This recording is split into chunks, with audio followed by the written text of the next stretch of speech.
1979. Oil shock. Many people think of the inflation of the 1970s as just an economic problem.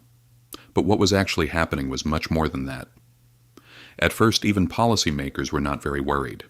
Inflation was rising, but they did not know it would become persistent. It seemed like a normal part of economic cycles, a situation that could be managed with small adjustments. But in 1979, everything changed. A revolution in Iran shook the oil markets and caused energy prices to rise very rapidly. Suddenly, the global economy faced a crisis it did not fully understand. This was not just about oil, it was about confidence. Confidence in governments, confidence in central banks, and confidence in the value of money. Welcome to History of Money, where money, power, and history collide.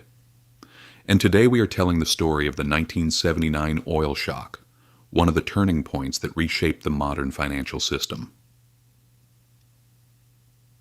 The system before the crisis. To understand 1979, we need to go a little further back. In 1971, U.S. President Richard Nixon made a decision that completely changed the global monetary system. He ended the Bretton Woods system. For decades after World War II, the world's currencies were tied to the U.S. dollar, and the dollar was tied to gold. 1 ounce of gold was worth $35. This system had been created to bring global economic stability after the Great Depression and World War II. But by the late 1960s, the system was under pressure. The United States had begun spending large amounts of money due to the cost of the Vietnam War and high domestic spending. As a result, the amount of dollars circulating in the global economy increased rapidly. Foreign governments then began converting their dollars into gold. America's gold reserves were disappearing quickly.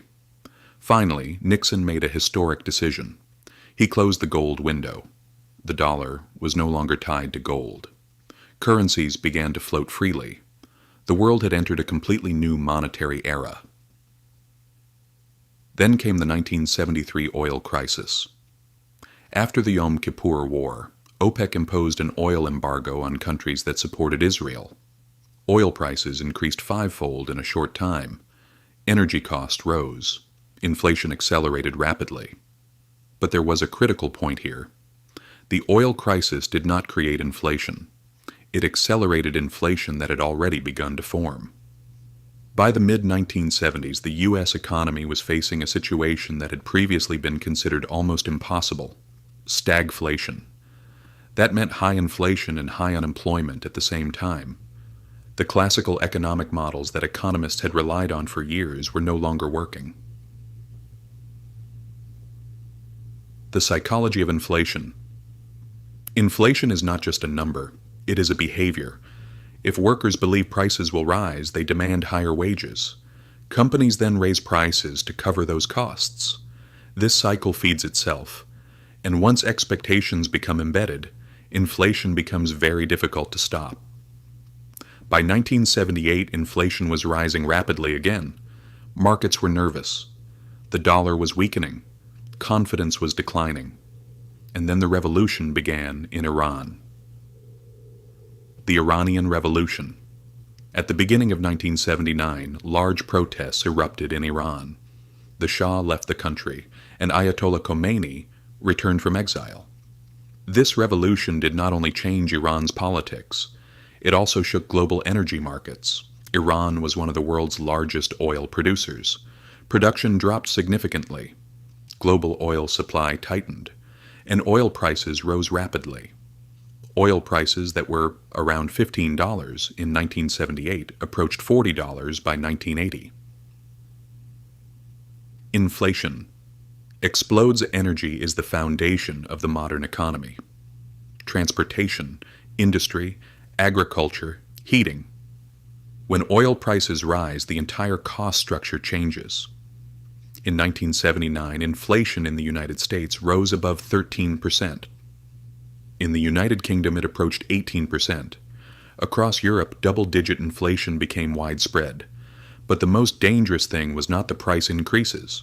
It was expectations. People began to believe that prices would keep rising indefinitely.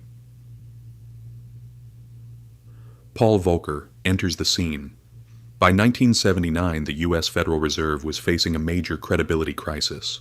Markets did not believe that inflation would truly be fought. Then a new chairman arrived, Paul Volcker. Volcker understood something important.